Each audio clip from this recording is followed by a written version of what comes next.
Hello friends, मेरा नाम गौरव गाड़बेल है और मैं आपको बीएससी पार्ट सेकंड का semester third advance calculus paper पढ़ाऊंगा। उसमें 5 यूनिट्स है। उसमें फर्स्ट यूनिट से हम स्टार्ट करेंगे। फर्स्ट यूनिट में क्या है, सीक्वेंस। सीक्वेंस का पूरा बायोडाटा ही दिया हुआ है, मतलब definition of sequence, uniqueness of limit of sequence, algebra of limit of sequence. मतलब अलजेब्रा मतलब क्या होता है, जैसे दो सीक्वेंस ले ली, उसकी एडिशन, वो दोनों सीक्वेंस कन्वर्जेंट है, उसकी एडिशन भी कन्वर्जेंट होगी, सब्ट्रैक्शन भी कन्वर्जेंट होगी, मल्टीप्लिकेशन भी कन्वर्जेंट होगी, उससे रिलेटेड थ्योरम्स देखेंगे। Positivity theorems, sandwich theorem, monotonic and bounded sequence, Cauchy sequence, ऐसा सीक्वेंस का टॉपिक है। ठीक है, तो हम यूनिट फर्स्ट से स्टार्ट करेंगे। यूनिट फर्स्ट में डेफिनेशन, सीक्वेंस की डेफिनेशन देखेंगे। सीक्वेंस की डेफिनेशन क्या है, a function whose domain is a set of natural number. मतलब एक फंक्शन लिया हमने यफ, ठीक है। यफ क्या है, फॉर नेचुरल नंबर।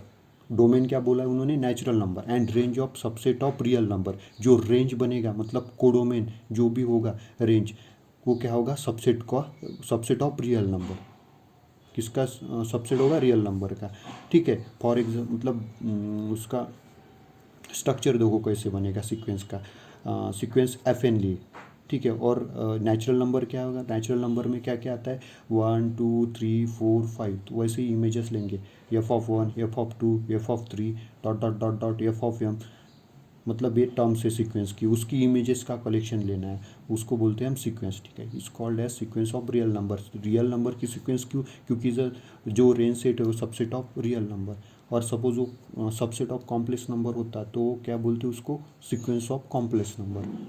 ठीक है, तो for example 1/n Lee sequence, तो उसको n को क्या करना है, हमें वेरी करना है नेचुरल नंबर से, जैसे 1 2 3 4 5 डॉट डॉट डॉट डॉट ऐसे पुट करना है। ठीक है, तो 1 n की वैल्यू फर्स्ट हम n पुट किया तो 1 आएगा, 2 पुट किया तो 1/2, 3 पुट किया तो 1/3, 4 पुट किया तो 1/4, 5 पुट किया तो 1/5, ऐसे सीक्वेंस बनती जाएगी। ठीक है, और सेकंड सीक्वेंस देखो, -1n, n को वैरी करो, n की n is equal to 1 put किया तो क्या आएगा, -1, यहाँ क्या आएगा, 1 आएगा तो -1, 2 पुट किया तो 1 आएगा, 3 पुट किया तो -1 फिर से आएगा, यहाँ 3 पुट कर दिया तो ऐसे वैरी करते जाएंगे तो क्या आएगा, सीक्वेंस -1 1 -1 1 -1 1 ऐसे इन्फाइनाइट टर्म्स में आ जाएगा। ठीक है, और सीक्वेंस थर्ड सीक्वेंस ली हमने 1, तो 1 का क्या होगा, हर टर्म्स में क्या आएगा, 1 1 1 1 1 ही आएगा, क्योंकि ये कांस्टेंट सीक्वेंस है। मतलब हर टर्म्स में वो 1 ही वैरी होता जाएगा। जैसे f(1) की इमेज 1 ही आएगी, f(2) की 1 ही आएगा, f(3) की 1 ही आएगी, f(n) की 1 ही आएगी, ऐसे इन्फाइनाइट टर्म्सली वैरी हो जाता है। और रेंज ऑफ सीक्वेंस देखेंगे, set of all distinct terms of sequence.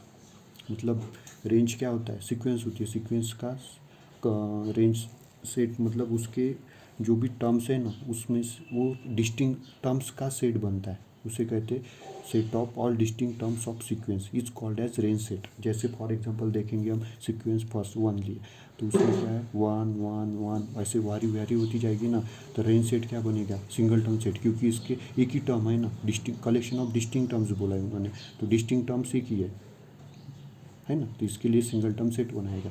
और सेकंड एग्जांपल में देखो, -1n लिया, तो इसमें वैरी करो n, -1 ये सीक्वेंस बनेगी, तो रेंज सेट में कितने टर्म्स आएगी, डिस्टिंक्ट टर्म्स कितने हैं, 2 है, -1 और 1, तो रेंज सेट में कितने टर्म्स आएगी, -1 एंड 1, दोनों 2 ही टर्म आएगी।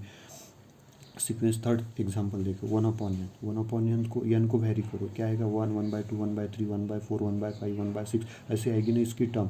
और हर टर्म क्या आएगी, डिस्टिंक्ट टर्म से बनेगी, 1 1/2 डिस्टिंक्ट है, 1/3 डिस्टिंक्ट है, 1/4 डिस्टिंक्ट, मतलब इस सीक्वेंस की हर टर्म डिस्टिंक्ट बनती जाएगी। तो रेंज सेट में टोटल सीक्वेंस ही आ जाएगी, 1 1/2 1/3 1/5, ऐसे रेंज सेट बन जाएगा इसका, ऐसे रेंज सेट बनता है। ठीक है, तो हम कुछ टाइप्स देखेंगे सीक्वेंस के,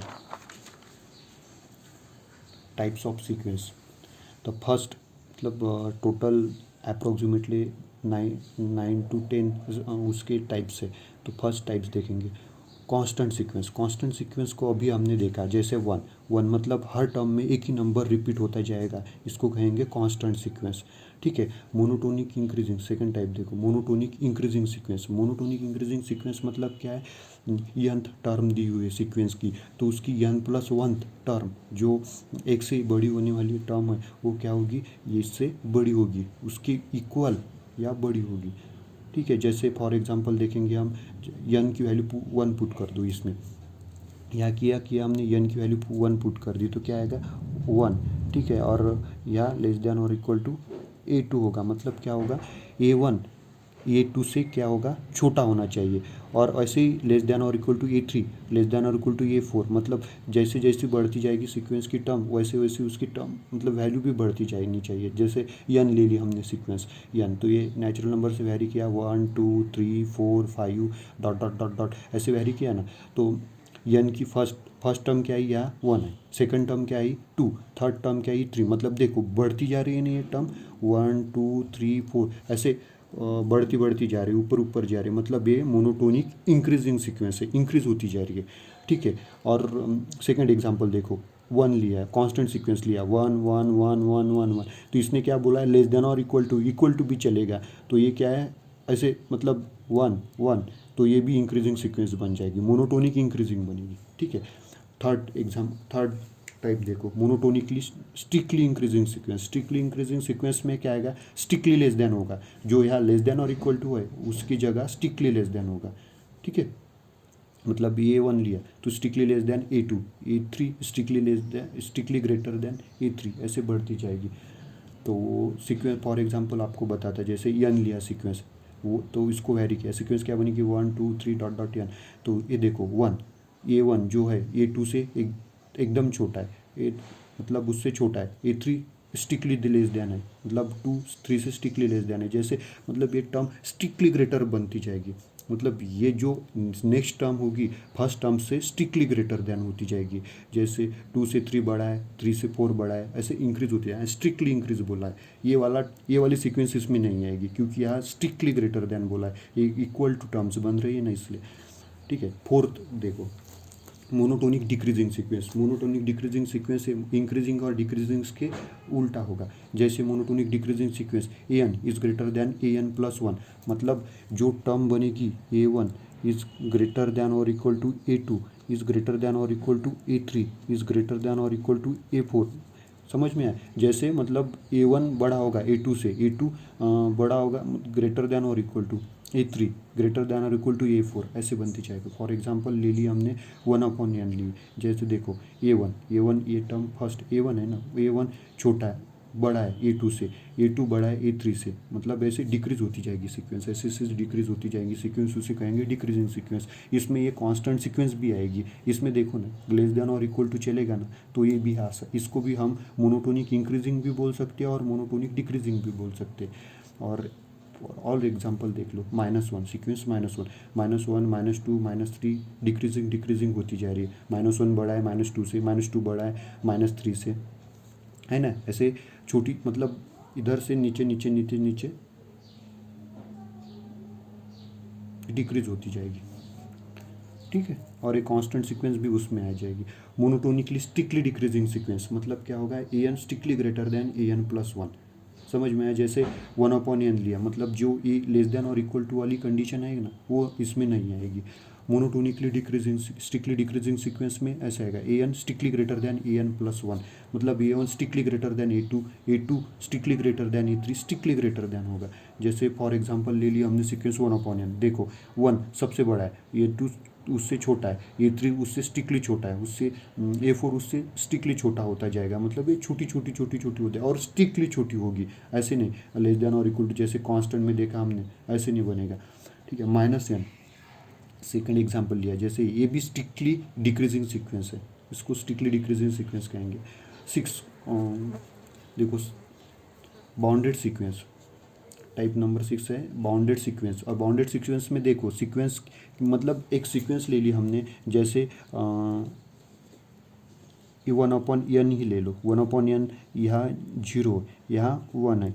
ठीक है, तो इसकी जो भी टर्म बनेगी 1 वहाँ 1/2 आएगा, 1/3 आएगा, 1/4, तो डॉट डॉट डॉट ऐसे 0 के पास जाएगा, और ये 0 और 1 के बीच में ही आएगी सब टर्म इसकी 1/n की टर्म है, सीक्वेंस 1/n टर्म की टर्म्स कहाँ आएगी, सीक्वेंस की टर्म 0 और 1 के बीच में आएगी, तो ये सीक्वेंस क्या हो गई, बाउंडेड सीक्वेंस हो गई, मतलब ये दो नंबर के बीच में बाउंडेड हो गई, तो इसे कहेंगे बाउंडेड सीक्वेंस। बाद में देखेंगे अनबाउंडेड सीक्वेंस। अनबाउंडेड सीक्वेंस क्या होता है, जो सीक्वेंस बाउंडेड ना हो, मतलब वैरी करेंगे, जैसे फॉर एग्जांपल ले लिया हमने यन को ले लिया, तो 1 2 3 इंक्रीज होती जाएगी, इंक्रीज कहाँ जाएगी, वो इन्फिनिटी को अप्रोच होगी, इन्फिनिटी को, मतलब ऊपर से वो बाउंडेड नहीं है, बाउंडेड अब हो, इधर से बाउंडेड होना मतलब बाउंडेड बिलो, और ऊपर से बाउंडेड होना मतलब बाउंडेड अबो, मतलब ये सीक्वेंस बाउंडेड अबो नहीं होगी। ठीक है, बाउंडेड बिलो है लेकिन बाउंडेड अबो नहीं होगी, उसके दो टॉपिक टाइप पढ़ते हैं। ठीक है, उसमें से बाउंडेड बिलो और बाउंडेड अबो, और दोनों होगी तो सीक्वेंस बाउंडेड, और दोनों में से एक नहीं होगा तो सीक्वेंस अनबाउंडेड होगा। ठीक है, नल सीक्वेंस। नल सीक्वेंस मतलब a sequence a n is said to be null sequence if limit n tends to infinity n, मतलब जो सीक्वेंस जीरो पे कन्वर्जेंट होगी उसको कहेंगे हम नल सीक्वेंस। ये कन्वर्जेंट का टॉपिक आगे आप देखेंगे।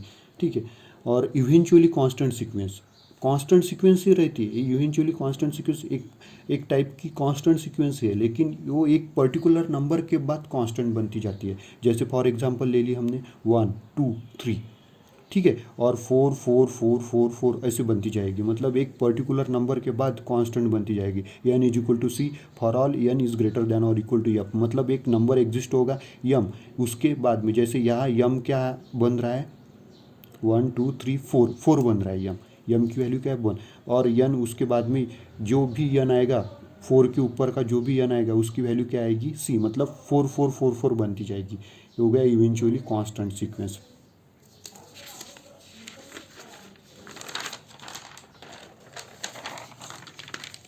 अब देखेंगे limit point of sequence. Sequence का लिमिट पॉइंट क्या होता है, कुछ डेफिनेशन, दो डेफिनेशन है, इसके बाद थ्योरम्स है, हम डायरेक्टली थ्योरम स्टार्ट करेंगे जो भी आपको एग्जाम में आते हैं। Limit of sequence, sequence let a n be a sequence of real number, ये एन क्या है सीक्वेंस ऑफ रियल, मतलब फर्स्ट क्या देखने वाले हैं हम, limit point of sequence. Let a n be a sequence of real number, then a real number l is said to be limit of sequence a n.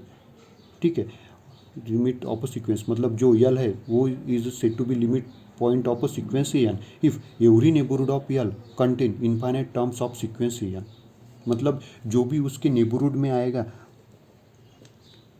जो sequence है, अब ये यल रियल नंबर ले लिया हमने, तो इसने क्या बोला, एवरी नेबरहुड ऑफ यल के हर नेबरहुड में क्या आएगा, in contain infinite terms of sequence n, sequence के इनफाइनाइट टर्म्स आने चाहिए, मतलब सीक्वेंस के जो भी टर्म वेरी हो रहे हैं ना वो सब इनफाइनाइट टर्म्स इसके नेबरहुड में आनी चाहिए। कोई भी नेबरहुड ले लो, नेबरहुड मतलब उसके आजू बाजू का जो भी एरिया है उसके एरिया में वो सब टर्म्स आनी चाहिए, तभी वो लिमिट पॉइंट बनेगा। मतलब फॉर उसको ऐसे भी लिख सकती है इस डेफिनेशन को और में, for any epsilon strictly greater than zero a n, मतलब ये जो टर्म है a n l minus epsilon plus l comma l plus epsilon के बीच में, मतलब इस ओपन इंटरवल में ही वेरी होने वाले, for infinitely many values of L. वैसे तो नहीं समझ में आएगा आपको, एग्जाम्पल से मैं बताता। फॉर एग्जाम्पल सपोज ले ली हमने कांस्टेंट सीक्वेंस 1 1 1 1 1 1 ले ली। ठीक है, तो अब देखो एप्सिलॉन की वैल्यू हमने ले ली 1 ले ली, तो उसका नेबरहुड में क्या आने वाला है 1 पुट कर दो तो यहाँ क्या है 0, और यहाँ पुट कर दो तो यहाँ क्या आएगा 2 आएगा, तो और ये एन बिलोंग्स टू इसके बीच में बिलोंग होनी चाहिए, तो देख लेना 0 और 2 बीच में आने वाला 1, तो देख लो हर टर्म की वैल्यू क्या है इसमें 1 1 1 ही है, मतलब हर टर्म कहाँ आने वाली है, यही आने वाली है, मतलब इसके इंटरवल में ही आने वाली है सब टर्म, तो यह क्या होगा लिमिट ऑफ सीक्वेंस, क्या होगा लिमिट पॉइंट ऑफ सीक्वेंस। बाद में देखेंगे लिमिट ऑफ सीक्वेंस और कन्वर्जेंट सीक्वेंस, मतलब ये लिमिट पॉइंट और लिमिट दोनों में डिफरेंस है। ये लिमिट पॉइंट क्या होने वाला, अब ये तो लिमिट पॉइंट तो देखा आपने, लिमिट ऑफ सीक्वेंस देख लो एक बार, उससे आपको उसका डिफरेंस पता चल जाएगा। फॉर एग्जांपल लेट ले लिया हमने, सॉरी सीक्वेंस की डेफिनेशन देखेंगे। Let a n be a real sequence of real number, then real number l is said to be limit of sequence a n, जो real number is a limit of sequence a n if every neighbourhood of l contain all but finitely many terms. देखो इसके और इसकी sequence मतलब थोड़ी similar है, थोड़ी similar है ना, बट यहाँ थोड़ा डिफरेंस होना है, थोड़ा सा ही डिफरेंस है। इसमें क्या बोला है, every neighbourhood of l contain all but finitely many terms, मतलब जो भी उसका नेबरहुड है, ये वाला नेबरहुड होता है ना, उसके नेबरहुड में उसके पूरे नेबर, यहाँ क्या बोला है इन्होंने, कोई रेस्ट्रिक्शन नहीं लगाया, इन्होंने क्या बोला है इसके नेबरहुड में इन्फाइनाइट टर्म्स आनी चाहिए, बस। बस इसने क्या बोला है कि हमारे नेबरहुड में इन्फाइनाइट टर्म्स आनी चाहिए, लेकिन बाहर इन्फाइनाइट टर्म्स नहीं होनी चाहिए, बाहर फाइनाइट टर्म्स ही होनी चाहिए। लेकिन यहाँ ऐसे नहीं है, यहाँ क्या है, अंदर भी इन्फाइनाइट टर्म्स हो और बाहर भी इन्फाइनाइट टर्म्स हो, उसको कुछ नहीं होगा, वो लिमिट पॉइंट बनेगा। लेकिन लिमिट के लिए क्या होना चाहिए, उसके नेबरहुड में इन्फाइनाइट टर्म्स आनी चाहिए और बाहर फाइनाइट टर्म्स रहने से, सिर्फ फाइनाइट टर्म्स, तभी वो लिमिट बनेगा, सीक्वेंस का लिमिट बनेगा। ठीक है, और उसको हम ऐसे भी लिख सकते हैं, और में ये ब्रैकेट का और है, इतना तो सेम ही लिखना है, बाकी ये वाला और है। For each given epsilon strictly greater than zero there corresponding natural number m ले लिया हमने, such that e n minus l strictly less than epsilon for all N is greater than और इक्वल टू यम। जैसे 1/n ली हमने, sequence tends to zero, sequence ले लो ये, ठीक है, 0 to 1 के बीच में।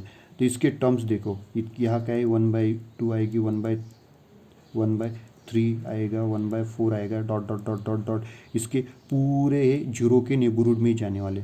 मतलब इसकी इस देखो, ऐसे इसको अप्रोच होती जाएगी ना, इसको ऐसे छोटी छोटी छोटी छोटी देख लो, इसके नेबरहुड में कितने टर्म्स आने वाली, इन्फाइनाइट टर्म्स आ जाएगी उसे, 1/100, 1/101, 102, 103, जैसे 100, 1/100, 1/1000, लेकिन जीरो के आगे नहीं जाएगी, इसके नेबरहुड में आएगी जीरो के। और ये देखो इसमें यहाँ तक क्या आएगी, फाइनाइट टर्म्स बनेगी, हाँ बाहर क्या आएगी, फाइनाइट टर्म्स, 1/2, 1/3, ये सब फाइनाइट, मतलब जितने भी टर्म्स है ये फाइनाइट है ना, जैसे हम गिन सकते हैं ना इतनी फाइनाइट, बट यहाँ की टर्म्स हम गिन नहीं सकते, इनफाइनाइट टर्म्स आएगी। तो ये जीरो क्या बन जाएगा, इसका लिमिट पॉइंट हो जाएगा, और लिमिट बोलेगी, इसका लिमिट हो जाएगा, और सीक्वेंस जीरो पर कन्वर्जेंट हो जाएगी। समझ में आया लिमिट ऑफ सीक्वेंस कैसे कन्वर्जेंट होती है। अब लिमिट ऑफ सीक्वेंस क्या होती है, यूनिक होती है, और लिमिट पॉइंट कितनी भी हो सकते हैं, लिमिट पॉइंट 1 2 3 4 कितनी भी बन सकती है सीक्वेंस के लिए, बट जो लिमिट होगी, जो सीक्वेंस कन्वर्जेंट होगी, एक पर्टिकुलर नंबर पर ही कन्वर्जेंट होगी। तो उसके रिलेटेड हम एक थ्योरम देखेंगे।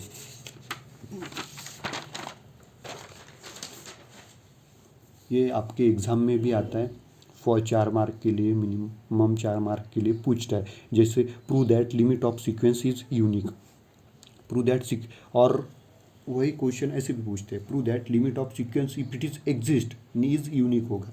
सपोज लिमिट एग्जिस्ट होगी उसकी, तो क्या होगी, यूनिक ही रहेगी, वो प्रूव करना है हमें। ठीक है, इसका प्रूफ देखेंगे। प्रूफ में हमें मतलब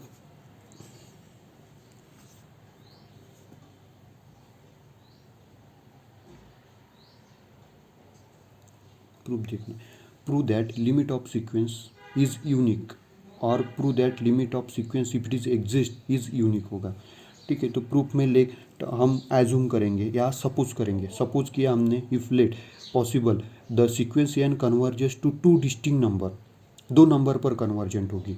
सपोज हमने एज्यूम कर लिया, मतलब कर लिया कि ठीक है, दो एक सीक्वेंस ए एन ले ली हमने, वो 2 नंबर पर कन्वर्जेंट होगी। वी से दैट L1 और L2, L1 पर भी कन्वर्जेंट होगी, L2 पर भी कन्वर्जेंट होगी। ठीक है, तो सिंस बाय अजम्पशन जो एज्यूम कर लिया हमने, तो जो L1 है और L2 है वो डिस्टिंक्ट होगा, L1 is not equal to L2, implies that suppose जर L1 और L2 is not equal to L2, then implies that mod L1 minus L2 strictly greater than 0, mod की वैल्यू स्ट्रिक्टली ग्रेटर देन होने वाली, और L1 और L2 equal नहीं है, मतलब ये जीरो तो कभी बनेगा ही नहीं, इक्वल होता तो जीरो बन जाता, लेकिन नॉट इक्वल टू है, तो सो इसकी वैल्यू जो भी होगी स्ट्रिक्टली ग्रेटर देन होगी। निगेटिव आएगी तो मॉड क्या करेगा, उसको पॉजिटिव कर देगा, तो ये स्ट्रिक्टली ग्रेटर देन 0 होगा। और सपोज हमने एप्सिलॉन की एक वैल्यू सपोज कर ली, कोई भी एक वैल्यू सपोज कर ली, 1/2 L1 minus L2 strictly greater than 0। ठीक है, आप उस यहाँ कुछ भी ले सकते हैं, वह 1/2 की जगह 1/3 1/5 कुछ भी ले सकते हैं, लेकिन हमने 1/2 ले लिया, इससे अच्छे से प्रूव हो जाएगा ये। ठीक है, तो नाउ अभी यहाँ क्या बोला हमने, ए एन इज, यहाँ सपोज किया था ना, a n is convergence to L1, a n sequence a n is convergence to L1, L1 पर कन्वर्जेंस है तो बाय डेफिनेशन ऑफ कन्वर्जेंस, अभी देखिए हमने सीक्वेंस कन्वर्जेंस की डेफिनेशन क्या बोलते हैं हम, there exist natural number M1 belongs to natural number such that mod A N minus L1 is less than epsilon होना चाहिए for all N is greater than और equal to m one by definition of convergent sequence. Convergent sequence के definition से देखेंगे इसको exam को, इसको क्या वो इक्वेशन फर्स्ट इक्वेशन सेकंड देंगे और a n is converges to L two, 2 number पर हमने कन्वर्जेंट बोला है ना, तो convergent to L two there exist m two belongs to natural number such that a N minus L two is less than epsilon for all N is greater than और equal to m two. Correct, by definition of the sequence, sequence के definition से हम ये लिख सकते हैं। Late यम ले लिया हमने maximum of m one comma m two, दोनों का मैक्सिमम ले लिया, ठीक है, इसको बोल दिया इक्वेशन नंबर 4। 4 इक्वेशन हो गए। अब हमें ऊपर के इक्वेशन का यूज़ करके कुछ लिखना है, जैसे फॉर एग्जाम्पल फॉर देखेंगे equation second and 4, equation second and 4 को लिख के क्या लिया हमने, mod A N minus L one is less than epsilon for all N is greater than और इक्वल टू यम। अब देखो यम वन क्या, जो यम है ये यम वन से क्या है, बड़ा है, ठीक ना, क्योंकि मतलब जो भी होगा यम से बड़ा होगा या यम से इतना होगा, यम से इतना होगा। सो हम इसे ऐसे लिख सकते हैं ना, यम से बड़ा हो, मतलब एम से बड़ा होगा तो यन उससे बड़ा हो जाएगा, उससे बड़ा होगा तो ऑब्वियसली छोटे से छोटे के ऊपर ग्रेटर देन और इक्वल टू के ऊपर भी ऐसे इक्वेशन बनेगा, तो उसके ऊपर भी यही इक्वेशन बनने वाला है, ठीक है। तो वैसे ही हमने इक्वेशन थर्ड और फोर्थ का यूज करके ये इक्वेशन बना लिया, mod A N minus L two less than epsilon for all N is greater than और इक्वल टू यम। ए जैसे ये बना है ये वैसे ही यही बनेगा, ठीक है। तो हमने इक्वेशन नंबर 5 और 6 इसको दे दिया। देन हमने एक रिलेशन लिया, suppose mod l one minus L two is equal to क्या, एल टू ले लिए और इसको क्या एडजस्टमेंट की, l one minus a n plus a N minus L two. Suppose देखो ए एन ऐड किया और सब्ट्रैक्ट किया, मतलब यह ए एन ऐड किया और एक सब्ट्रैक्ट कर दिया, तो इसको कैंसिल करके फिर से यही बनने वाला है, ठीक है। जो अब एक मॉड की प्रॉपर्टी है, जब ए वन ऐसा होता है ना, a one plus a plus b is less than और equal to mod a plus mod b होता है, ठीक है। तो वैसे ही इसको हमने सेपरेट कर लिया, mod l one minus a n plus mod A N minus L two, ठीक है, इसको सेपरेट कर लिया। और आपको पता है इसकी वैल्यू क्या है, मॉड है ना, तो इसको आगे पीछे हम रोटेट कर सकते हैं, माइनस भी कॉमन निकाला तो प्लस ही बनने वाला है। तो इसकी वैल्यू क्या है, मतलब इसकी value strictly less than epsilon, क्या होगा स्ट्रिक्टली लेस देन एप्सिलॉन, और इसकी वैल्यू क्या होगी स्ट्रिक्टली लेस देन एप्सिलॉन, दोनों की वैल्यू क्या होगी इज इक्वल टू 2 एप्सिलॉन होगी। ये इक्वेशन नंबर 5 और 6 से लिया हमने, ठीक है। तो यह implies L one minus L two strictly less then 2 into, और एप्सिलॉन की वैल्यू क्या गिवन दी है हमें, ये वाली है ना एप्सिलॉन की वैल्यू, यहाँ पुट करने के 2 कैंसिल हो जाएगा, तो क्या आएगा mod l one minus L two आएगा। तो यहाँ क्या बन गया, L one minus L two strictly less then L one minus L two. अब देखो ऐसा तो कुछ होगा नहीं ना, 2 स्ट्रिक्टली लेस देन 2 तो कभी हो नहीं होगा, ये तो इक्वल टू कंडीशन। तो ये क्या बन गया है यहाँ, विच इज़ कॉन्ट्राडिक्शन, ये क्या हो गया कॉन्ट्राडिक्ट हो गया। मतलब जो हमने एजम किया था, एजूम किया था, और assumption that L one is not equal to L two वाला जो अजम्पशन था वो क्या हो गया, रॉन्ग हो गया। मतलब हेंस जो एल वन और एल टू डिस्टिंग हुए वो डिस्टिंग नहीं है, वो इक्वल ही होगा। Hence limit of sequence is unique, hence proved, ऐसे प्रूव हो जाएगा। और आगे के थ्योरम हम कल देखेंगे।